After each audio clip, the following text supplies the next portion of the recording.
Good morning, guys, and welcome to the podcast. I've got a fantastic guest for you coming out of South Carolina, Michael Bank, and he is the owner at Capital Karate. He's very active in the martial arts world, business owner, and connected through mutual connections through the Tony Robbins group.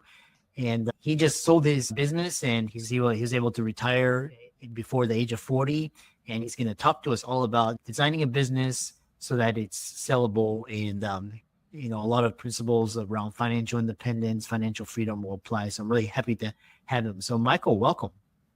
Yeah, thank you so much, Chris. Very excited to be here today. Yeah, briefly talk about your journey. You built Capital Karate and you sold it, and then I'm excited to ask you tons of questions. All right, sounds good. All right.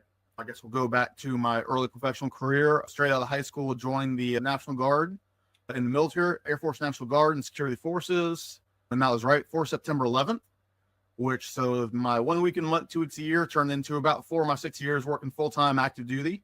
But during that time, I became the base hand-to-hand combat instructor. And when I was deployed overseas, I ran all the hand-to-hand combat for that base. Got attached to a special forces unit called the Ravens, working flying in and out of Iraq, being an expert in plane security. And after 6 years of doing that, I was very good at my job. I had a lot of civilian offers to do private security. I had offers with the NSA, NCIS, a lot of local law enforcement and civilian contractors. But my love was martial arts. I've been in martial arts since I was 10 years old. I've competed around the nation at that point. And I decided, hey, I always wanted to teach martial arts. So I decided that I would go ahead and give it a try.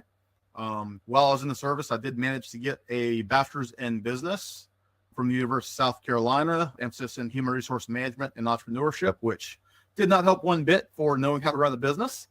But I also then got a minor in coaching physical education, which that information did come in handy with learn to teach, and then picked up an associate's degree in criminal justice through the Air Force, which really helped me to teach my students how to become, how to be smart with what they do in self-defense and how police officers work and what they need to understand if there's ever interactions and you have to deal with the police. My hodgepodge of skills all came together to be a martial arts school. Like any type of artist you'd ever imagine, at first I thought I knew everything, and I very quickly found out I didn't know a darn thing about business. I grew a little bit every year my first couple of years, but it took about 3.5 years until I decided to get serious in business. Started hiring business coaches. I got very involved in the Tony Robbins world at that point in time. I used a Tony Robbins business coach and done a bunch of their programs. And I found consultants within the industry who really helped me to just grow and explode the business. That's a really great segue. And we'll dive into the question in A. And then one thing that is for business owner distinguish, like, what is the problem with most businesses today? Like, why do they struggle? Why can't they grow and scale? Why can't they ultimately make a business sellable? What's going on? I've always loved the concept of that Robert Kiyosaki teaches with the 4 quadrant systems within business. That you have on the top left, you've got the employee quadrant. On the bottom left, you've got the small business owner. On the top right, you have the big business, and on the bottom right, you have the investor quadrants. And so many people stay in that small business quadrant. They define that small business quadrant as if you leave your business for 2 weeks, it shrinks or it doesn't make money those 2 weeks, and then you have to come back and try and make up. And very few businesses really think about switching over to that big corporation quadrant where that business is not based around you. Your personality is not a factor in the business, and the business should still be able to continue to grow and thrive with or without you. Yeah, I really love that. And, accordingly, so people get stuck in that solo quadrant. So basically they quit their job and basically they buy themselves another job. Ultimately, they're in control, but it's also their time as well. So if people are like, for example, we have a lot of doctors and dentists on the show listening, and, a lot of them are in this kind of S quadrant. How do they get to this kind of B quadrant? Like, what is the shifts do they need to start making to get into this B quadrant? All right. Very excellent question. I actually, funny enough, taught a seminar for a group of chiropractors talking about this exact concept not long ago. It was actually upper cervical specialists, so some very specialized guys. We become a product of our results in life, and we live in a crazy world. anything can happen. And I always live working with, especially a lot of children and stuff. I always look at what's the what if, what bad can happen. What happens if that business is based around you and you get in a car accident? What happens if that business is based around you and you get injured? You have to deal with an illness, anything like that. If you start thinking about how can this business survive, start off with 1 day a week without me, and then being able to build it up more and more, then you're going to realize that you have to have these systems to run the business. So I was building out that concept for years, and I ended up being thrown into that sad situation of my wife got diagnosed with stage 4 breast cancer. And I went from, although I was pulling away from the business, I was still managing a lot. I was still in there every day, to the fact that I might not see my staff but once a week. We were doing clinical trials. She had to do chemo, radiation, all that kind of stuff, where we had to go out of town. We were got specialists up at Duke. And I realized that, hey, we had to design everything that it's going to run the exact way that I want it to run without me being there. So it just made me take every system we had and make it so detailed that it couldn't be messed up, but so simple within those details that anyone could do it. And there was not going to be a variation depending on which staff member was working with the parent, teaching the classes, that there would be a feeling of unity throughout the business. So, my challenge that I implore any kind of small business owner is, step one, get to the point where you can be away 1 day a week. Doesn't have to be the same day. It's not that you have to take every Monday off. Maybe take first Monday off, second Tuesday off, third Wednesday off, things like that. But figure out ways that the business is not completely wrapped around you. Really insightful. And so elaborating more, when you say systems, like what kind of give examples and like what categories that you can build systems around? All right. So yeah, there was about 70 or 80 systems that, we had to manage. So that's, as a business owner, your job is to figure out what systems there are and manage them. There's everything from the lead generation, but what kind of external marketing you're doing, what kind of internal marketing that you're doing, and make sure that's going to continue to happen without you having to be the key person to deal with every single aspect of it, to when you get the lead or you get the incoming call, exactly how it's going to be nurtured. So we set up massive amounts of automations, so that way it would catch anyone that fell through the cracks, as well as training your staff of the importance of a lead, the importance of getting back to that lead within 5 minutes, if possible. The stats go way, way down if it takes more than 5 minutes to get back to any kind of lead. The number of follow-ups, at the average, if you look at it, a lead that's followed up 7 times actually has a very high closing percentage. So making sure that your staff doesn't think that they're smarter than you and saying that, oh, we tried, they didn't call back, but make sure that they stay on it and they understand the true importance and value of the cost of the lead. I remember back 10 years ago when we were getting leads for $3-4 a piece, and my staff just didn't even understand how beautiful that was when we used to have to manually do everything. And now lead costs are starting to go significantly up. So you have to make sure that any staff member, any team member you have understands that this is the lifeblood of your business. This is how you get paid, is by us being able to get these people in. So then there's the phone procedures, automated flows, sending video text messages, pre-qualifying them before they come in a little bit, showing them what to expect when they come in, giving them an incredible wow experience, making them feel comfortable and that it was the right decision. Then the follow-up procedure to get them to ultimately become a client, and then later on build up the rapport to go to a higher level of coaching and training and going into a much longer level commitment. So that way you have a customer that's going to stay with you for many years versus just a few months. So then on the back end of that, there's retention systems, follow-up calls. We had 2 4-6 week systems that when somebody was with us, there was calls that we'd make at the 2-week mark, 4-week mark, and 6-week mark. One of the best explanations that really resonated with me in this concept was that there's massive studies about how in kindergarten, students who have a good experience in kindergarten tend to perform better academically through their entire career. So we think of our new clients as kindergartners, that we really have to take the time, hold their hand, get them indoctrinated into our system, our way of doing things, and seeing the value to be able to stay with us for a long term. There's, of course, everything from then on the back end, getting CRM. For martial arts, it was class plans. For any other business, it's just how the business is run. Make sure that there's standards, make sure there's benchmarks, make sure that there's ways to constantly check in on those standards, whether it be you personally or someone else checking in on every single benchmark within the business. That way that nobody's being dropped through the cracks, which is so easy as a business grows.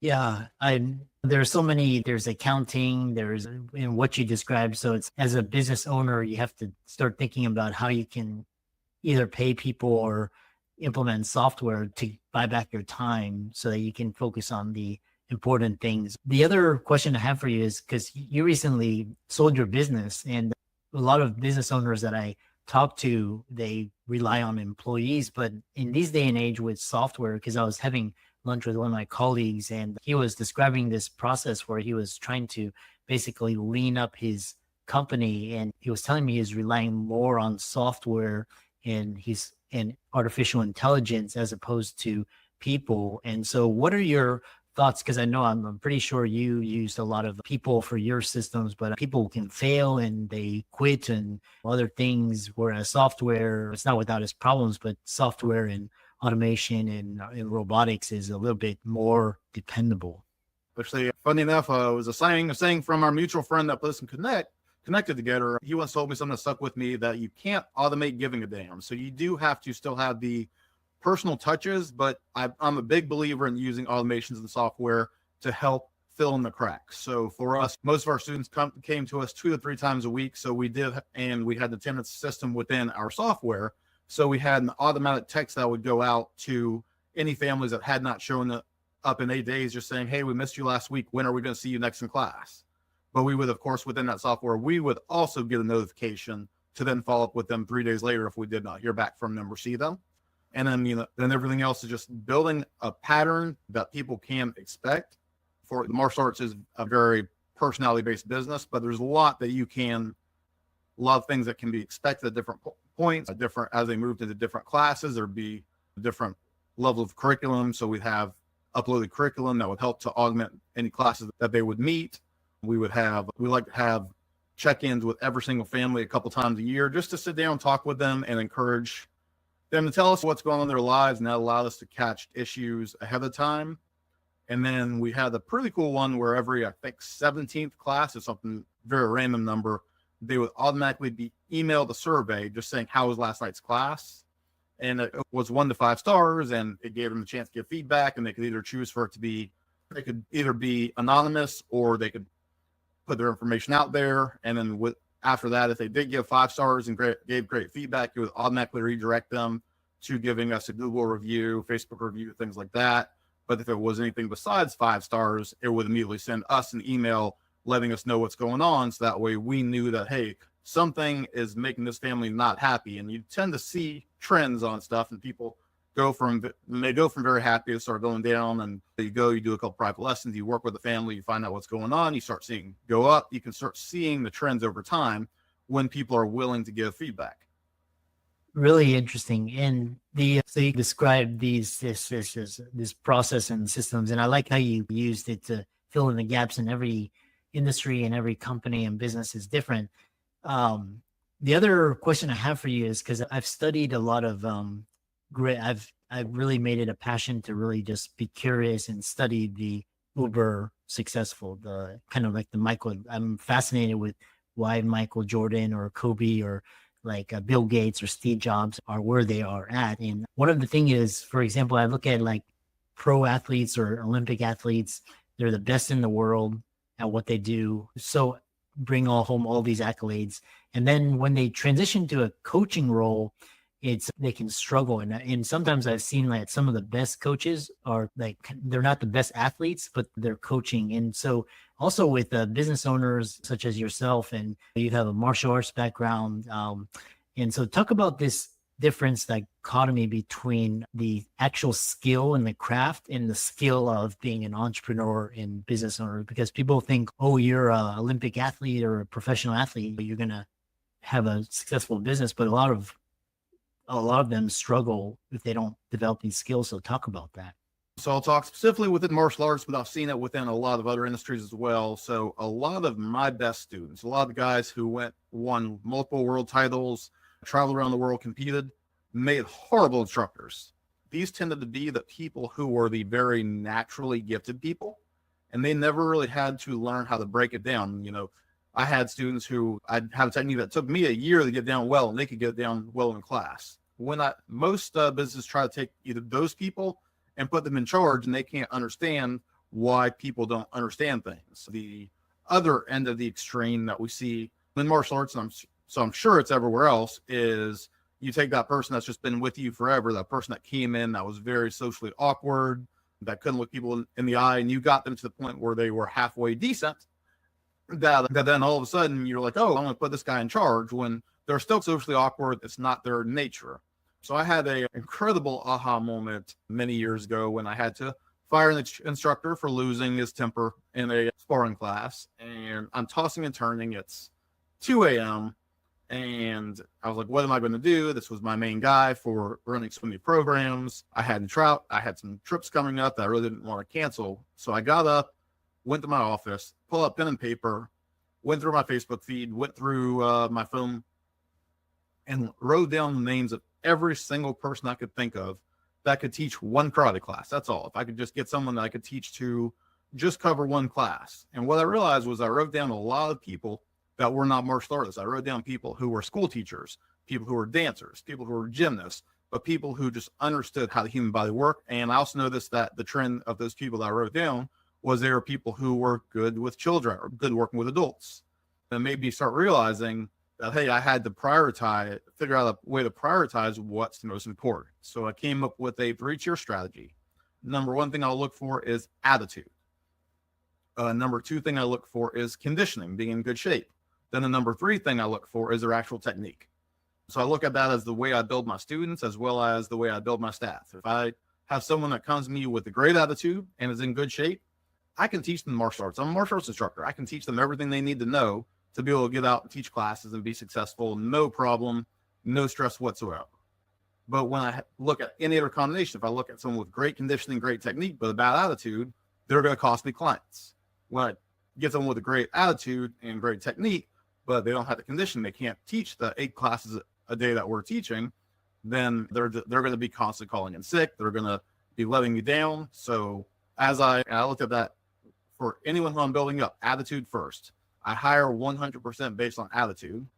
And then once you get that, the conditioning falls in place, the technique comes naturally. So if anyone who's looking for anyone for staff, look at their attitude. How are your customers going to perceive those people? And if they have that, the heavy lifting's already done.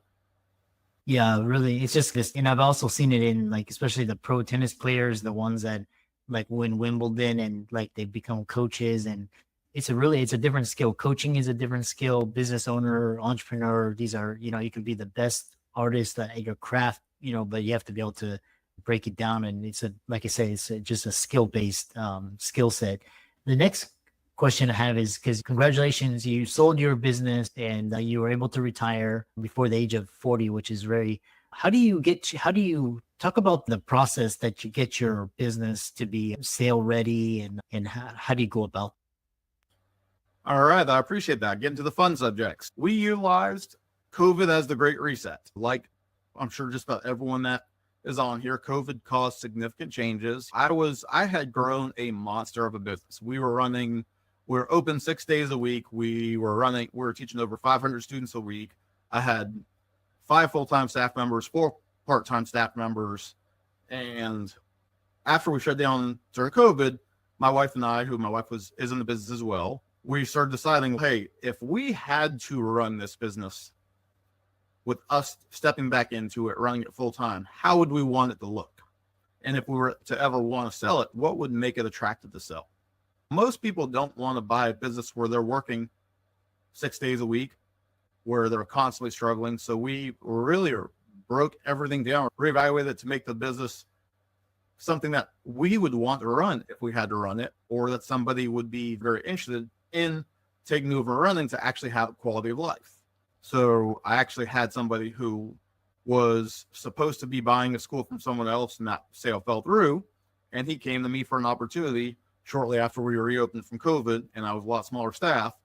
And I knew that he was somebody who had the desire to own a business. So we took our school from being open 6 days a week down to being open 4 days a week. We set up our business model that we completely closed 4 weeks a year. So that way people could have vacations. So we completely closed the week of July 4th, the week of Thanksgiving, Christmas, and New Year's. As we figured that those are the weeks that staff members would want off and the owner would want off. Doing these things also gets a lot better staff members coming to you as well. When I'm hiring an employee and I tell them, hey, you get 6 weeks of paid vacation, 4 weeks I choose, 2 weeks you choose, their mind is blown on that. Then the fact that we take care of people like crazy. I paid for half of everyone's health insurance. We had a retirement fund set up for our employees, had flexibility. We worked with them. I learned that staff always has 3 things that they care about. They care about their pay, they care about their schedule, and everyone has something personal to them that affects them, that they may want to be able to pick their kid up from school some days. They may want to be able to be a soccer coach. They have something that's going to be important to them. So as you find those things, you can get these clients that are going to be very loyal to you. Then next up for finding someone to buy it, ideally, especially in something like a martial arts school, the best person is going to be someone that the families are already familiar with and make it not a shock to them. Every school that I've seen sold to just someone completely outright, about a third of the students love the new guy, a third of them can't stand the new person and quit, a third of them are indifferent to it. But so what we did as my instructor was getting interested in buying school and we started having serious conversations about it, was we actually came up with a 9-month plan for him to take the school over. Over that 9-month period, every single month he took over a little bit more responsibilities. We got all the parents trained to go to him with every question. And we phased ourselves out over that 9-month period. So when we made the big announcement on the last 2 days we were open last year, that no one was really that shocked because they had seen us stepping away. But when they came in the next year, nothing was different. People tend to think, oh, we take over this, we want to come in and we want to change all these things immediately. Fortunately, because I have a good relationship with this employee, I've known him for 20 years. He's worked for me multiple times over the years. We talked and said, hey, don't change anything until you understand it. And I still check in with him every couple of days. I still go by the school because I still own the building as well. So I have vested interest in his success. But think about, for anyone who is wanting to sell their business, think about the type of person that's going to want to buy the business and things that they're going to want. The highest income is not the only factor. Think about type of those of us that became entrepreneurs. The joke is that you work 16 hours a day to not work 8 hours a day for someone else. But the truth of the matter is that people who have that vision of entrepreneurship want to have the freedom to have a life, to be able to do a little bit of traveling, to make the money that they feel like they deserve, to be able to just get out and enjoy life. So create that vision for them. So whether it's a medical practice, even if it's just gets off a little early on Fridays, or if it's a dental practice being closed on Mondays, some way, or choosing what weeks of the year you want to close, making it into a phenomenal life for whoever's going to do it versus a life of grinding and hustle. And that being the culture, I believe that you need to do that for a season. But if that's your lifelong goal, you're going to have a miserable life. I really loved how you described that process. And then, so talking about numbers, because I'm really interested. How do you come up with a valuation? Because I always hear the term multiple, and I hear the term EBITDA. And then, so for talk about the relationship between EBITDA, multiple, and how you get to a valuation. Yeah. So at the end of the day, there's all the different calculations, but you're going to sell it for what somebody's willing to pay. But you have to be able to figure out how to get that value of it. Most people who are young and looking to buy business, unless you're selling to a savvy investor, don't even know what those terms mean. But so what I did with my instructor who wanted to buy the school was I didn't really focus on that level of stuff. But now I did get together with an SBA loan officer. I made sure that everything within the parameters of selling the business would fall within their parameters. In case he needed a loan, fortunately, he had access to private financing, so he did not need it. But it's all about how you can explain to the person, this is what your life's going to look like. So what I did with him was I pulled all the expenses of the school, pull up everything over several months, and show them all the numbers laid out of, hey, here's how everything is. Here's how much I take. Here's how much my wife takes out. Hey, if we take a loan out for this amount, here's how much you pay for this loan. But you take my salary out, you take my wife's salary out. Hey, look, you're doing the exact same thing that you've been doing, just a little. You now have the ownership role, but you're now making $100,000 more a year. When you can show them that, the number doesn't matter as much as far as the mathematical calculations. I tried to keep everything in the 2 to 3x range for everything. But for me, I knew what my I win number was. And that's something that I love talking to business owners about is in martial arts, we're all about goal setting. We're about going after our goals, but very few business owners have said, hey, this is my exit number. This is my fire number. If you're into the financial independent retire early movement, I knew exactly where that number was. And at the end of the day, the amount that I ended up asking for was probably a little bit less than I could have gotten, but it got me to my fire number where I knew I never had to work a day in my life again. And I could live the life that I wanted to live.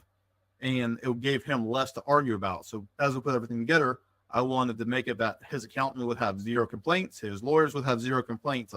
I set up everything to be as win as possible because I want to see the school still around 20 years from now.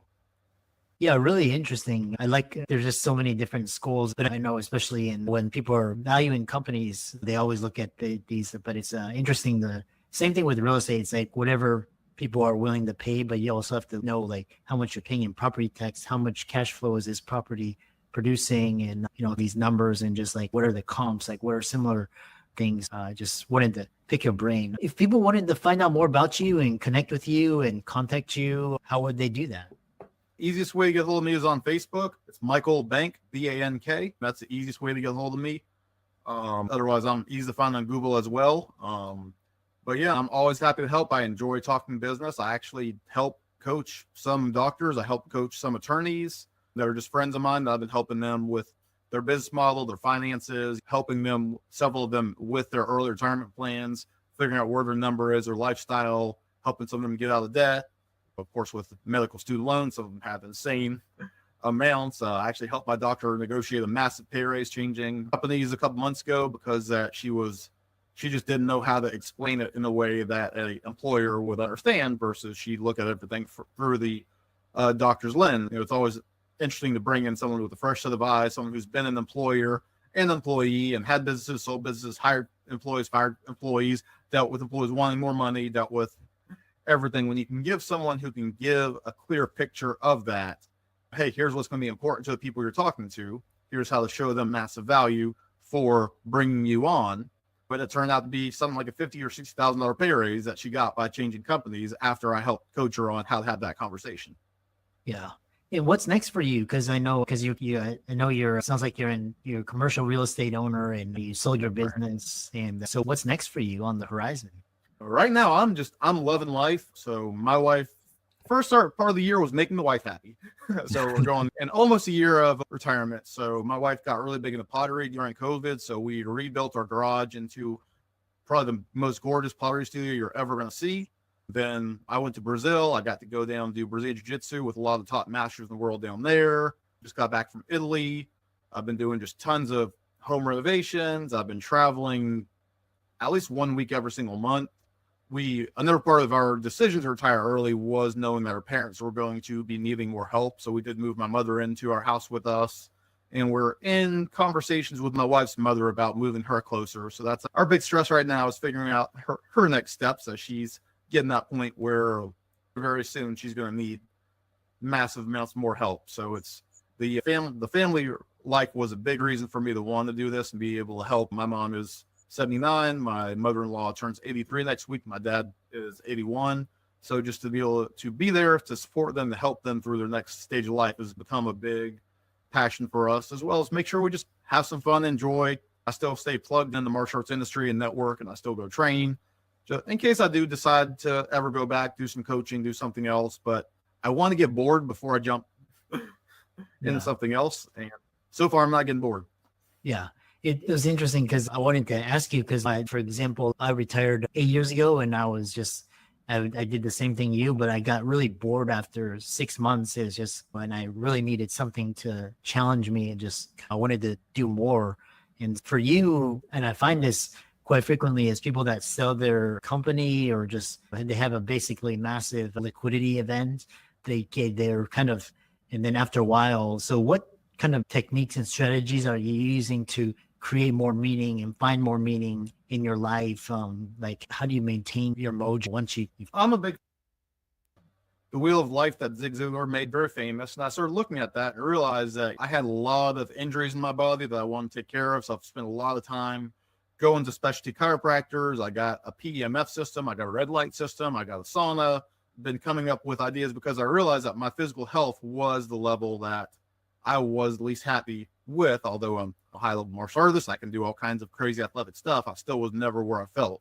But I love the concept of the wheel of life and figure out, hey, what areas of your life do you want to get more involved in? For me, in this past year, I've gotten a lot more involved in my physical health side of things. I've gotten really involved in the spirituality side and really starting to research more within religion, get a lot more active within the community, and been going to a lot more courses, trying to study. I felt like that while I was running the business, a lot of my family relationships did suffer a little bit because my focus was always on the business. So I'm trying to be able to reach out, be a better family member to the rest of my family, see them. So I'm just trying to fill those other levels of the wheel of life. When you look at it, there's the wheel for your career. I can say, hey, that wheel, that slice of the wheel is full. My finance, that's full. Most people still focus on what they're the highest on. I can pretty much forget about those two for now. And I'm just going to focus on all the other areas of my life that I want to improve.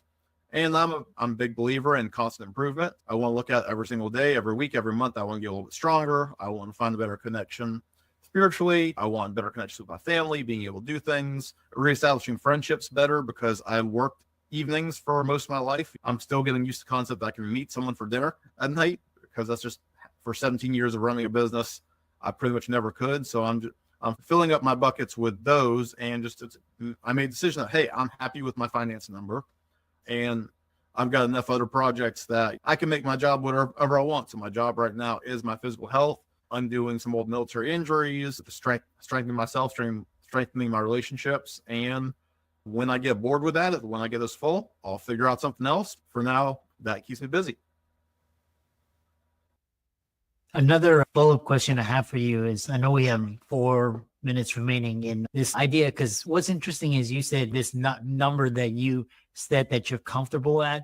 Like, how do you arrive at that number? Because I know, like, for me, it's, I arrive at the number, but I'm like, yeah, I could have if I continue, I can do more. And so how do you balance contentment with growth and wanting to do more?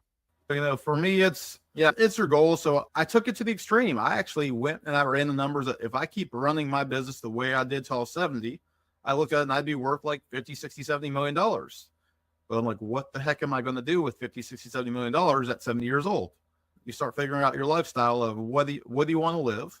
Where do you want to live? What do you want to look like? What's it going to cost? Make sure you have some inflation built in there. There's a couple books that did really help me out. One's a little bit older book, 7 years to 7 figures by Michael Masterson. It's about 20 years old. So a couple of the examples are outdated, but it's got one area that I've never seen another book where it talks about what your life would look like living off of a nest egg of $1 million, $2.5 million, 5.5, and $9.5 million, and understanding just, hey, what's this life going to look like? And then Die with Zero was also very instrumental in me of understanding that, hey, if you die with too much money left, you work too long. I'm a workaholic. I am a single focused person. I do not multitask well to save my life. So I realized that if I was still operating the business, it just took up so much mental space for me. But I looked at, hey, for me, travel's my passion. I want to travel on average 1 week a month, probably 2 or 3 big international trips every year. My house is paid off. My commercial real estate, which is now being leased by the person who bought the business from me, that's paid off in a couple of years too. So I looked at, hey, I've got a big pay raise when that gets paid off. And then I just looked at with no house payment, no commercial building payment. What do I want to do? Here's how much I want to spend on travel. And that is by far the biggest level. I'm not a fancy car guy. I still drive my 8-year-old Nissan Pathfinder. I'm going to drive it till the wheels fall off. Then I'll get something nicer. I took stock of what's important to me, and it's my health, it's travel, it's connections. And for me, there's not much expensive stuff that I'm really that into, except for bourbon. I have gotten a lot more expensive on my taste there, but yeah, it's so interesting because I love hearing these stories, because basically you're at this point where it's just like you have freedom, you have choice. It's, do you want to make $100 million? Do you need that? Some people just, once you arrive at a number, it's just the number is the score, but it's not, it's just what you want to do. And yeah, I resonate. I operate my life as a very lean startup. I eliminate any waste and I keep it very efficient. And I would joke with my friends, I was driving a '04 Camry that I had in med school, even now, but I just kept breaking down. So I'm like, I got to get a new car. But, and then just interesting. And I really enjoyed this conversation, and congratulations, and keep up the great work. All right. I appreciate it. And yeah. And always, if you like the toys, you can lease them. So yeah, when I get bored, I'll lease something expensive, enjoy it for a week or two, but then go back. But I realize, hey, this just doesn't make me as happy as a trip to Italy or whatever. So I'd rather spend my money there. Excellent. Yeah. And I'm really happy to Alex for bringing us together. And I really enjoyed this conversation. All right. It's a pleasure to get a chance to finally meet you after chatting for a while. And we'll look forward to keeping in touch.